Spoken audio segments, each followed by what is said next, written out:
Ayan si pa, ayan. Kinukuha na namin si Kimchi. Pakita na ito.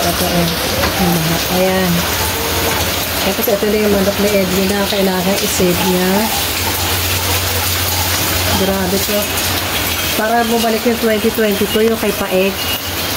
Ito yung dinanas namin. Pero para mas matindi to kasi iniisip namin yung sasakyan namin. Dati ito lang iniisip namin.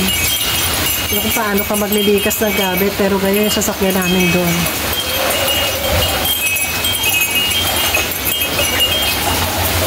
Tayin ko na. Okay.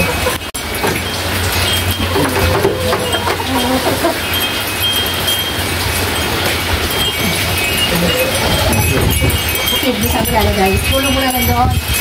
Sabi lalagay si Kimchi. Inakarangin na lang. Nakarangin na lang. Hindi ko isang pulong mo. Ha? Isang pulong mo. Akasya? Oo.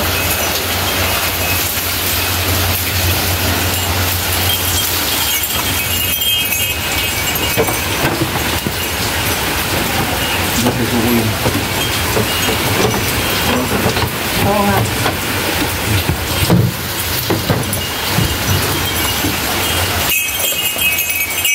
Kunin naman niya si Kimchi.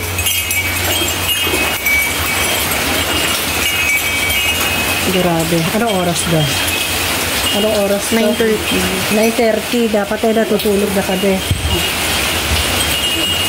Pero ito. Hindi namin alam kung ano pa yun. Lulubog doon.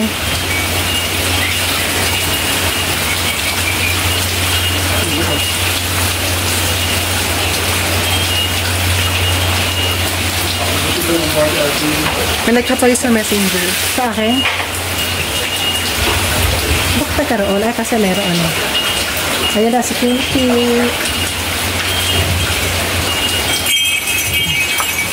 Tulog ka pala dyan. Hindi ako. Ayan na, si Kimchi.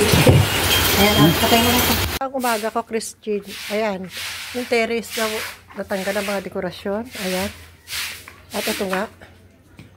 Ang aga-aga namin. Naglilibas. Naglilibas kami. Ayan, si Edwin. Naglilibas na kaagad. Ayan, ang mga sinalagta ng bagyo. Nakaligpit na kami niyan.